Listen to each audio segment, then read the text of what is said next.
Julia was a noble virgin of Carthage, who, when the city was taken by Genseric in 439, was sold for a slave to a pagan merchant of Syria named Eusebius. Under the most mortifying employments of her station, by cheerfulness and patience, she found a happiness and comfort which the world could not have afforded. All the time she was not employed in her master's business was devoted to prayer and reading books of piety. Her master, who was charmed with her fidelity and other virtues, thought proper to carry her with him on one of his voyages to Gaul.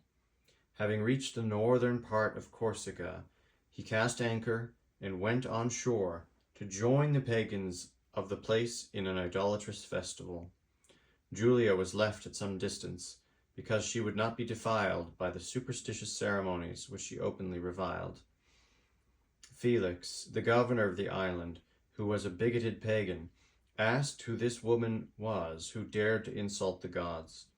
Eusebius informed him that she was a Christian, and that all his authority over her was too weak to prevail with her to renounce her religion, but that he found her so diligent and faithful he could not part with her. The governor offered him 4 of his best female slaves in exchange for her, but the merchant replied, "No, all you are worth will not purchase her, for I would freely lose the most valuable thing I have in the world rather than be deprived of her." However, the governor, while Eusebius was drunk and asleep, took upon him to compel her to sacrifice to his gods. He offered to procure her liberty if she would comply. The saint made answer that she was as free as she desired to be, as long as she was allowed to serve Jesus Christ. Felix, thinking himself derided by her undaunted and resolute air, in a transport of rage caused her to be struck on the face, and the hair of her head to be torn off, and lastly ordered her to be hanged on a cross till she expired. Certain monks of the Isle of Gorgon carried off her body, but in 763 Desiderius, king of Lombardy, removed her relics to Brescia, where her memory is celebrated with great devotion. Reflection.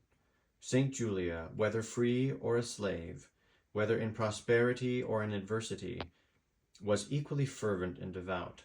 She adored all the sweet designs of Providence, and far from complaining, she never ceased to praise and thank God under all his holy appointments, making them always the means of her virtue and sanctification.